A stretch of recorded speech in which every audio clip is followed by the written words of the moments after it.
세계사 수능 특강 8강 개념 3. 자, 이제 중세의 근간을 이루고 있는 사상인 크리스트교에 대해서 알아보도록 하겠습니다. 근간이기 때문에 그 크리스트교의 어떤 구심점이라고 할 수 있는 교황권이 어떻게 성장하고 마치면 어떻게 쇠퇴하는지까지 순서대로 쫙 한 번에 볼 거예요. 이거면 다 끝납니다.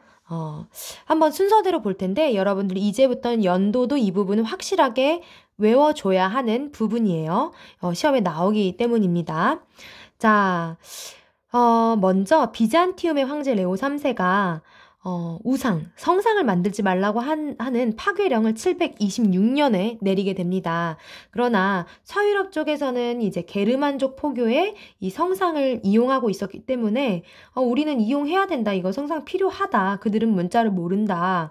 라고 하면서 동서교회의 갈등이 이제 시작이 되게 됩니다. 계속되는 거죠. 이제 동쪽이라고 하는 것은 비잔티움 쪽이고 서쪽은 이제 서유럽의 여러 이제 교황청과 봉건 국가들을 이야기를 하는 거겠죠.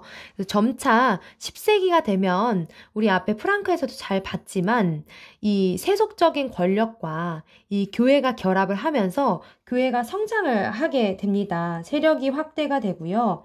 어떤 교회의 어떤 질서도 만들어지게 되고요. 하지만 세속 권력이 성직자들을 임명을 하게 된다든지 아니면 성직이 돈을 주고 사고 팔게 된다든지 이런 세속화되는 면이 강화가 되자 교회 개혁 운동이 시작이 됩니다. 그 교회 개혁 운동의 중심에 섰던 수도원이 10세기에 있던 클리니 수도원. 자, 깨끗하게 한다고 전에 설명했었죠. 클린하게 클리니 수도원이라고 보면 됩니다. 이때부터 수도원 형태의 어떤 그런 단체들이 많이 생겨나게 되는 거고요.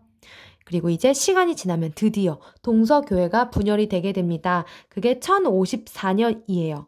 서쪽은 로마 카톨릭으로 동쪽은 그리스 정교로 나뉘어지게 되는 겁니다. 그래서 우리가 앞으로 주목해서 볼 부분은 이 로마 카톨릭이에요. 다 이 뒤에 나오는 부분 역시 서유럽 쪽의 로마 카톨릭에 해당하는 사건이라고 보면 됩니다. 이제 교황권이 슬슬 강해질 거예요. 그걸 보여주는 사건이 1077년의 카노사의 굴욕입니다. 11세기죠? 자, 이것은 개혁 교황이었던 그레고리우스 7세의 개혁 드라이브에서 시작이 됩니다. 세속군주가 성직자를 임명하는 것, 성직 서임하는 것을 금지하게 됩니다. 이에 대해서 신성로마 제국, 이퀄 독일 황제라고 지금은 이해해도 관계없어요. 신성로마 제국 황제 하인리 4세가 반발을 하게 되고 교황이 황제를 파문에 처하게 됩니다. 종교적인 왕따에 처하게 되는 건데 이 하인리 4세가 카노사 성에 찾아가서 사죄를 하게 됐던 굴복할 수밖에 없었던 사건이 카노사의 굴욕입니다. 그래서 시간이 조금 지나서 결국에 이 성직 서임권이 다시 교황에게로 돌아오게 됩니다. 그게 보름스 협약입니다. 1122년이고요. 그레고리우스 7세와 하인리 4세 사이에 체결된 것이 아니라 그 후임들이었던 교황 칼릭스투스 2세와 신성로마 제국 황제 하인리 5세 사이에 체결이 됩니다. 점점 교황권이 강해지는 모습이에요. 그래서 13세기에 이르면 교황권이 절정에 이릅니다.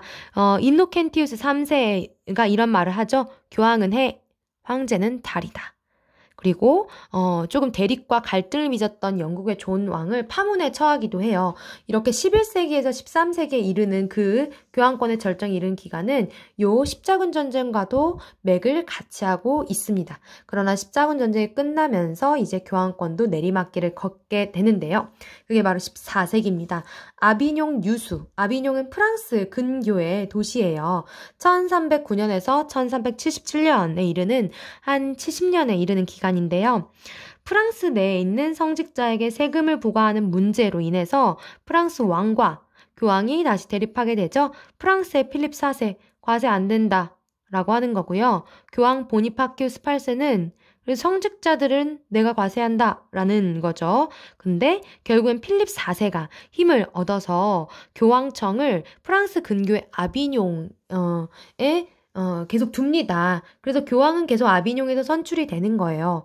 그런데 이 아비뇽 유수가 끝나고 난 다음에도 교황청이 로마로 완전히 돌아와서 로마에서 선출이 돼야 되는데 로마와 아비뇽 두 군데에서 2명의 교황이 선출이 되는 초유의 사태가 일어나죠. 이 시기를 교회의 대분열이라고 합니다. 1378년에서 1417년까지입니다. 한때는 퇴위하라고 했는데 퇴위하지 않아서 3명까지 존재하는 시기도 있었습니다. 그래서 이런 것을 배경으로 교회의 개혁 움직임이 있습니다. 영국의 위클리프 그리고 지금의 체코인 보헤미아의 후스가 성서 중심주의를 주장하면서 어떻게 보면 종교 개혁에 성냥불을 켰다고 할 수가 있겠죠.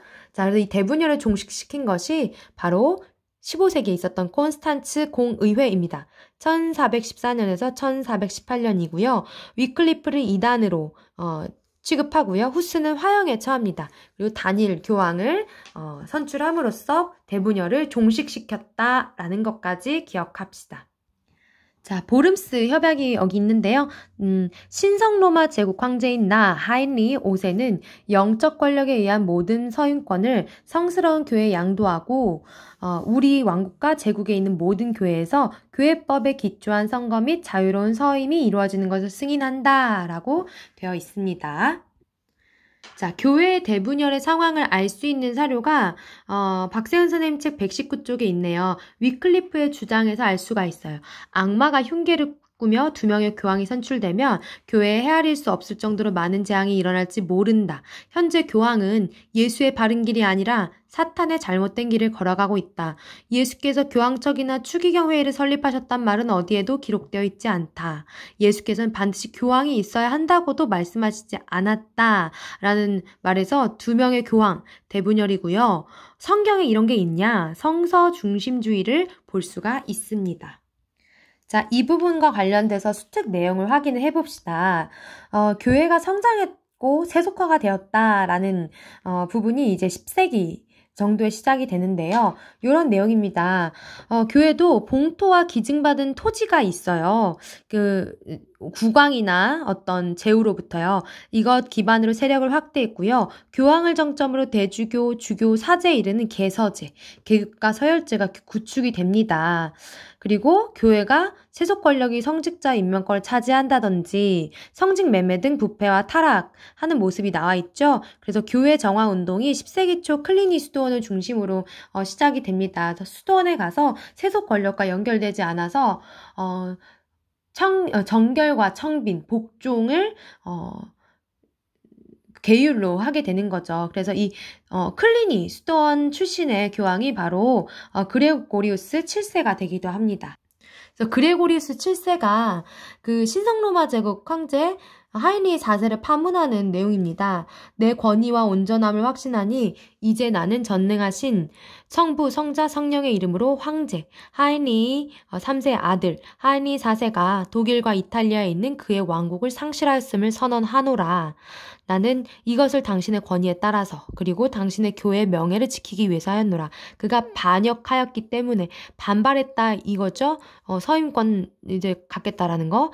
그는 교회로부터 스스로를 잘라내었으며 교회를 조각내고자 하였도다. 그러므로 당신의 권위에 따라서 그를 저주하에 놓노라. 파문에 처했다라는 의미입니다.